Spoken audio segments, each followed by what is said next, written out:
বংগ বিভাজন নামৰ পাঠটোৰ পৰা আহিব পৰা অল ইম্পৰ্টেণ্ট MCQ প্ৰথমটো হৈছে বংগ বিভাজন দেশৰ শাসনকালত হৈছিল সকলোৱে গম পায় লৰ্ড কাৰ্জনৰ বা লৰ্ড নেথানেল কাৰ্জন শুদ্ধ উত্তৰ হ'ব ঢাকা চট্টগ্ৰাম ৰাজাশাহী এই তিনিটা সংমণ্ডলৰ মুঠ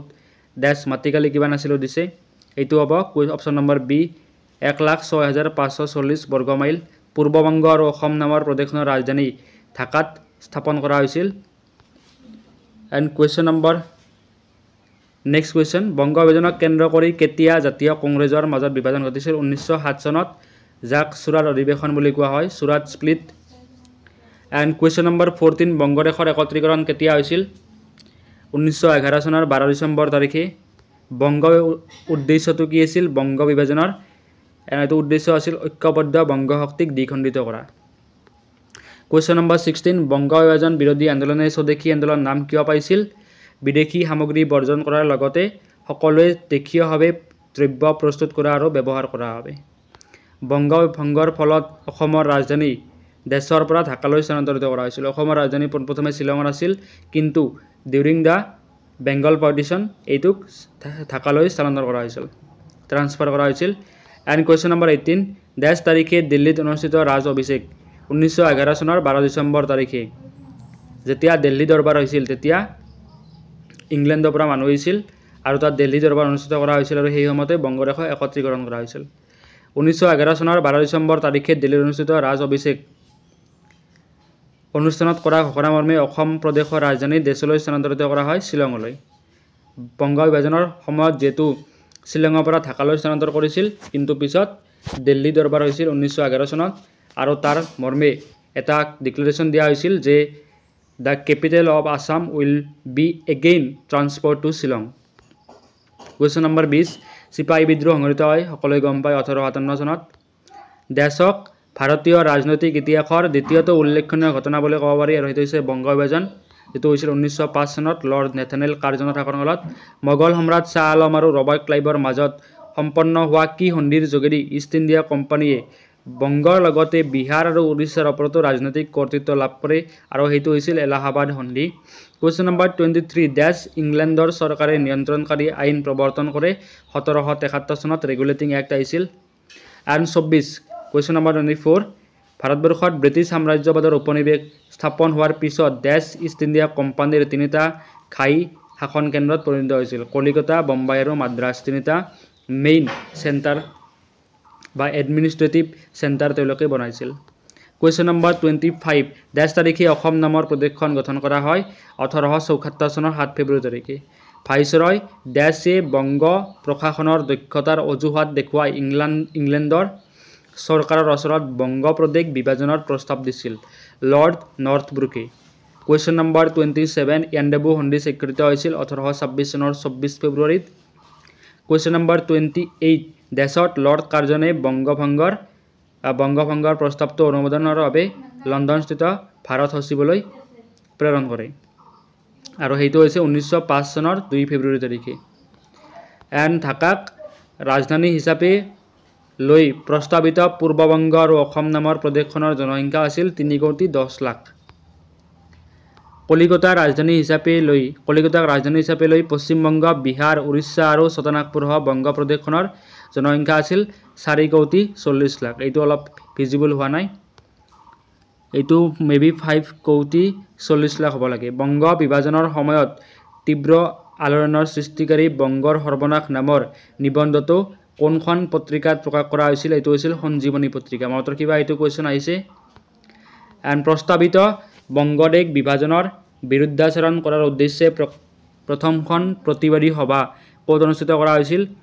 কেতিয়া অনুষ্ঠিত কৰা হৈছিল 1905 চনৰ 14 জুলাইত খুলনাত হে বংগ জননী স্বৰ্ণ প্ৰসবিনী শিখেছি সবাই কৰিতে ভাৱনা বিলাতী পোছাকে আৰ সাজিবনা বিলাতী আহাৰ বিলাতী আচাৰ ত্যাজিত কৰিবে তেওঁলোকে যেটো মানে ইংলেণ্ডৰ মানুহবিলাকে আমাৰ ওপৰত এটা ইম্পোজ কৰিছিল তেওঁলোকৰ ড্ৰেছ বা তেওঁলোকৰ কাপোৰ তেওঁলোকৰ আহাৰ এইবিলাক মানে কি ভংগৰ সময়ত এটা তীব্ৰ মুভমেন্টৰ ষ্টাৰ্ট হৈছিল আৰু তাৰ পৰা মানুহে ডিসাইড কৰিছিল যে আমি আৰু এইবিলাক বস্তু একসেপ্ট নকৰো আৰু এই কথাষাৰ কোনে কৈছিল মুকুন্দ দাস নামৰ ব্যক্তিজনে কৈছিল বংগবাসীয়ে জাতীয় শোক দিৱস পালন কৰিছিল বহুত ইম্পৰ্টেণ্ট হয় 1905 খ্ৰীষ্টাব্দৰ 16 অক্টোবৰ তাৰিখে কাৰ নেতৃত্বত ছাত্ৰ সংসদ গঠন হৈছিল সুৰেন্দ্ৰনাথ বন্দ্যোপাধ্যায় বাঙালীৰ প্ৰাণ বাঙালীৰ মন এক হোক হে ভগৱান গীতিকাৰ ৰবীন্দ্ৰনাথ ঠাকুৰ আৰু এইটো কোৱেশ্চন আহিব পাৰে যে বংগভংগৰ সময়ত ৰবীন্দ্ৰনাথ ঠাকুৰে কিমানটা সংগীত ৰচনা কৰিছিল গান ৰচনা কৰিছিল 37 বংগভূমিৰ একতা আৰু ঐতিহ্যৰ প্ৰতীক ফেডাৰেল হলৰ লাহে কোনে স্থাপন কৰে আনন্দমোহন বসুৱে বন্দে মাতৰম গীতটি ৰচক বংকিম চন্দ্ৰ চট্টোপাধ্যায় বন্দে মাতৰম গীতটো ভাৰতবৰ্ষত নিষিদ্ধ কৰা হৈছিল দেশত 15 আগষ্ট 1907 চনত বৰ্জনৰ অৰ্থ স্বদেশিকতা স্বাদেশিকতা আৰু স্বাদেশিকতাৰ অৰ্থ স্বদেশিকতাৰ মৰ্মাৰ্থ হ'ল ইংৰাজৰ লগত সৰ্বত্ৰ প্ৰকাৰে অসহযোগিতা কৰা কথাষাৰ কোনে কৈছিল ঋষি অৰবিন্দ ঘোষে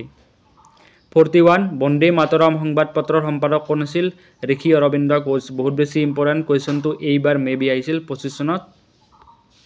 স্বদেশী আন্দোলনৰ পটভূমিত ৰচিত পলাশীৰ প্ৰায়শ্চিত নাটকখনৰ নাট্যকাৰগৰাকী কোন আছিল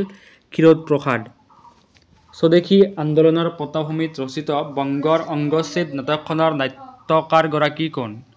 অমৰেন্দ্ৰনাথ দত্ত সাব্বাছ বাঙালী নাটকখনৰ নাট্যকাৰগৰাকী কোন আছিল অমৃতলাল বসু তাৰ পাছত এটা কুৱেশ্যন আছে 45 চিৰাজউদ্দৌলা নামৰ নাটকখনৰ নাট্যকাৰগৰাকী কোন আছিল গিৰীশ ঘোষ স্বদেশী আন্দোলনৰ পটভূমিত ৰচিত জাপানী বীৰ কোনে লিখিছিল গ্ৰন্থখন স্বৰ্ণকুমাৰী দেৱী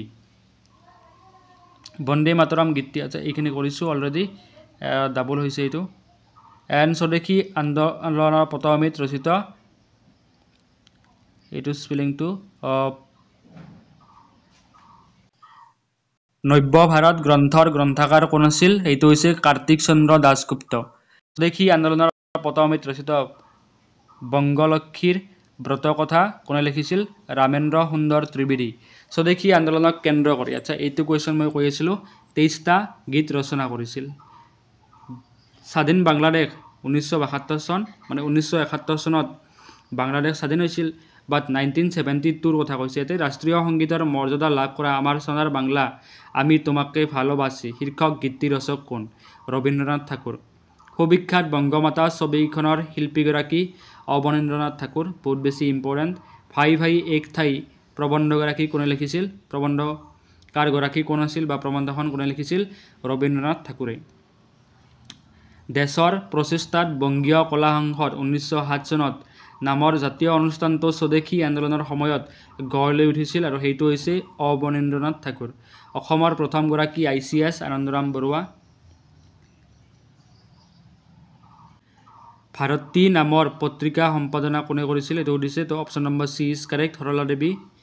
57 মুছলিম লীগ স্থাপনত নেতৃত্ব বহন কৰা ব্যক্তিগৰাকী কোন আছিল নবাব সলিমুল্লাহ এণ্ড 58 সৰ্বভাৰতীয় মুছলিম লীগ নামৰ ৰাজনৈতিক দলটোৰ জন্ম কেতিয়া হৈছিল 1906 চনৰ 30 ডিচেম্বৰ তাৰিখে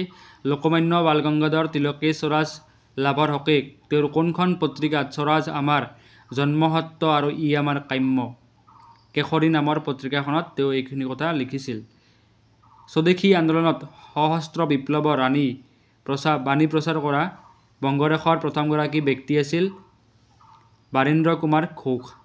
1908 চনৰ 11 আগষ্ট তাৰিখে ভাৰতৰ স্বাধীনতা সংগ্ৰামৰ প্ৰথমগৰাকী শ্বহীদ ক্ষুদিৰাম বসুৰ তেওঁক ফাঁচি দিয়া হৈছিল ইংৰাজৰ বিৰুদ্ধে কৰা ষড়যন্ত্ৰৰ বিৰুদ্ধে 1908 চনৰ 11 আগষ্ট তাৰিখে আৰু ইয়ে বংগবাসীক বহুত বেছি অনুপ্ৰেৰণা দিছিল 1906 চনৰ 21 নৱেম্বৰ তাৰিখে কলিকতাত অনুষ্ঠিত জাতীয় কংগ্ৰেছৰ দাবিং খতম অধিৱেশনৰ সভাপতি পদৰ কাৰণে কোনগৰাকী চৰমপন্থী নেতাৰ নাম প্ৰস্তুত কৰা হয় এইটো হৈছে বাল গংগাধৰ তিলক 63 1906 চনৰ কলিকতাত জাতীয় কংগ্ৰেছৰ সেম কুৱেশ্যন হয় বাট এইটো হৈছে যে সভাপতি কোন আছিল দিছে এইটো হৈছে বিপিন চন্দ্ৰ পাল 1906 চনৰ 21 নৱেম্বৰ তাৰিখে কলিকতাত অনুষ্ঠিত জাতীয় কংগ্ৰেছৰ দাবিং খতম অধিৱেশনৰ সভাপতি কোনে আছিল দাদাভাই নৌৰোজী এখন কিতাপ লিখিছিল কিতাপখনৰ নাম আছিল poverty and unBritish rule in India জাতীয় কংগ্ৰেছৰ কোনখন মঞ্চত পোনপ্ৰথমবাৰৰ বাবে স্বৰাজ কেতিয়া বিচাৰিছিল 1906 চনৰ কলিকতাত অনুষ্ঠিত অধিৱেশনত বংগভংগ বিৰোধী আন্দোলনত গৌৰৱময় ভূমিকা পালন কৰা পত্ৰিকা সন্ধ্যাৰ সেই সময়ত সম্পাদক কোন আছিল ব্ৰহ্মবান্ধৱ উপাধ্যায় অম্বিকাগিৰি ৰচনা কৰা বিদ্ৰোহাত্মক নাটকখনৰ নাম বন্দিনী ভাৰত শাসন আৰু শোষণ একেলগে চলাই যোৱা হ'ব কথাকাৰ কোনে কৈছিল লৰ্ড কাৰ্জনেল ওকে এইটো আছে শাসন এণ্ড শোষণ একেলগে চলাই যোৱা হ'ব তো গাইজ এইকেইটা আছিল কুৱেশ্যন মোষ্ট ইম্পৰ্টেণ্ট হয় ইয়াৰ পৰা আহিব পৰা তোমালোকে যদি ভিডিঅ'টো ভাল লাগিছে দেন প্লিজ ভিডিঅ'টো ভাল লাইক কৰিবা এণ্ড চেনেলটো যদি ছাবস্ক্ৰাইব কৰা নাই প্লিজ ছাবস্ক্ৰাইব কৰিবা আৰু কেনেকুৱা ধৰণৰ কুৱেশ্যনছ লাগিব কোনটো ছাবজেক্টৰ লাগিব MCQ ডেছক্ৰিপটিভ হোৱাট এভাৰ মোক কমেণ্টত জনাবলৈ নাপাহৰিবা thank you so much guys for watching the video and see you in the next video